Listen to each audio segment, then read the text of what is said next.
Alien Romulus, le dernier opus de la célèbre franchise Alien, réalisé par Fede Alvarez et produit par Ridley Scott, est enfin sorti. Et on peut dire que les attentes étaient très élevées pour ce projet, qui promettait de revitaliser la saga tout en respectant son héritage. Car après les échecs critiques de Prometheus et surtout de Covenant, tout le monde espérait que ce nouveau film nous ramènerait enfin aux racines horrifiques et à l'intensité viscérale qui ont fait la renommée des premiers opus.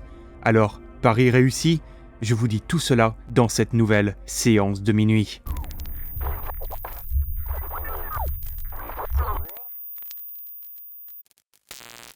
Si Prometheus et Covenant se déroulaient avant les événements d'Alien, ce nouveau volet intitulé Alien Romulus se situe entre le premier et le deuxième film. On y suit un groupe de jeunes piégés dans une station spatiale délabrée qui doivent affronter des créatures terrifiantes tout en découvrant les sombres secrets qui hantent cet endroit.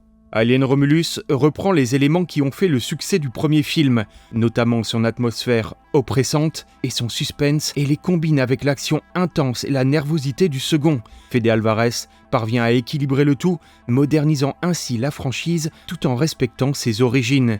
Si la première moitié du film reste assez classique pour cette saga, c'est dans la seconde qu'il révèle son potentiel, s'aventurant parfois dans des territoires inédits et faisant grimper la tension à son maximum. Bien que le film se situe entre Alien et Alien 2, il intègre également des éléments repris d'Alien 3, Alien Resurrection et Prometheus, mélangeant souvent ces références de manière subtile.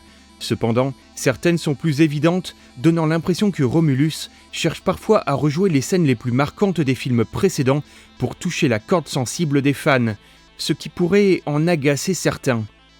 Côté personnages, le film prend le temps de les développer suffisamment dans la première partie pour que l'on puisse ressentir de l'empathie lorsqu'ils se retrouvent confrontés à des créatures impitoyables, avec des mises à mort parfois totalement inattendues et brutale. Reine Carradine, la nouvelle protagoniste de la saga Alien, bien que prometteuse, ressemble un peu trop à une nouvelle version d'Ellen Ripley, manquant d'originalité pour se démarquer de cette figure emblématique. Toutefois, le personnage qui se distingue le plus est Andy l'androïde, qui ouvre des réflexions intéressantes sur la place de l'IA dans notre société, mais je ne vous en dis pas plus.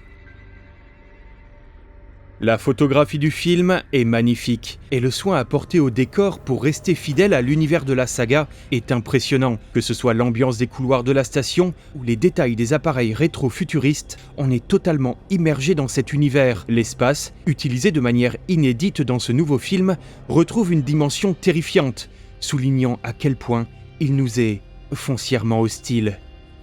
L'histoire est riche en rebondissements, empruntant des chemins totalement inattendus, avec des passages percutants et des scènes plutôt gore, comme on n'en avait pas vu depuis longtemps, voire jamais, dans la saga. Certaines images resteront longtemps gravées dans votre rétine. De plus, le film établit des liens avec les précédents opus, enrichissant ainsi la mythologie de la saga.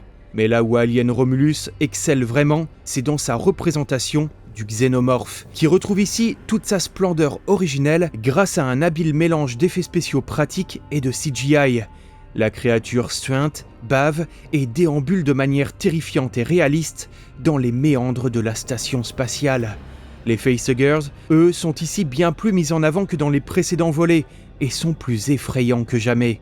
Alien Romulus est un film efficace qui saura satisfaire une grande partie des fans de la saga. Seul le final, totalement inattendu, risque de diviser l'opinion. Pour ma part, je l'ai trouvé très intéressant. Fede Alvarez a réussi à remettre cette franchise sur les rails en réalisant un film qui, à l'instar de Prey pour la saga Predator, revient à l'essence même des débuts de la série, avec une production plus modeste, permettant de se recentrer sur l'essentiel. On espère que la franchise continuera sur cette lancée, car cela faisait longtemps que l'on attendait le grand retour du xénomorphe, et avec ce film, c'est vraiment réussi. N'hésitez pas à me dire en commentaire ce que vous avez pensé de Alien Romulus. Quant à moi, je vous dis à très bientôt pour une prochaine séance de minuit.